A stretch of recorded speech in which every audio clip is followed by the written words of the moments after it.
कालू एक चालाक लेकिन लालची काला कौवा एक छोटे से भारतीय गांव की छतों पर रहता था। वह शरारती अति आत्मविश्वासी था।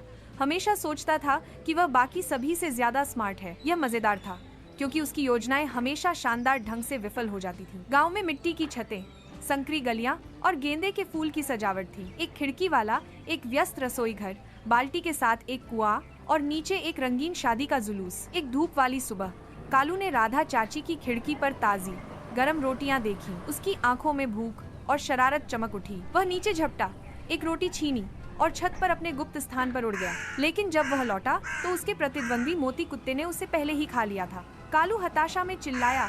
उसका पहला प्रयास विफल रहा। निडर होकर उसने एक और रोटी देखी और अपनी अगली चाल की योजना बनाई। वह फिर झपटा और उसने गरम रोटी उठा ली। इस बार उसने एक अलग भागने का रास्ता आजमाया, लेकिन अपनी लैंडिंग का गलत अनुमान लगाया। वह सीधे कुएं की पानी की बाल्टी में जा गिरा। पूरी तरह से भीगा हुआ और थूकता हुआ कालू ने देखा कि रोटी घुल गई है। उसका दूसरा प्रयास एक गीली आपदा थी। उसने सफल होने के लिए दृढ़ संकल्प के साथ अपने पंख फड़फड़ाए। खिड़की की दहलीज पर एक तीसरी रोटी दिखाई दी जो उसे ललचा रही थी। कालू ने एक और भी विस्तृत योजना बनाई। वह चुपके से नीचे उतरा, रोटी छीनी और हवा में ऊपर उड़ गया। वह लगभग अपने ठिकाने तक पहुंच ही गया था, लेकिन तभी हवा का एक झोंका या शायद उसकी अपनी अनाड़ीपन टकराया। रोटी उसकी चोंच से फिसल गई। यह सीधे नीचे शादी की बारात में जा गिरा। रोटी दूल्हे के सिर पर जा गिरी। एक ढोल वादक चौंक कर अपने ही पैरों में उलझ गया। फूलों की मालाएं हवा में उड़ गईं। पूरा गांव अचानक खुशी के कोलाहल से गूंज उठा। लोग हौंसे, बच्चे खुशी से चिल्ला उठे। संगीत अनियोजित ध्वनियों का कोलाहल बन गया। कालू ने छत पर अपने सुविधाजनक स्थान से दृश्य को देखा। वह चुप था।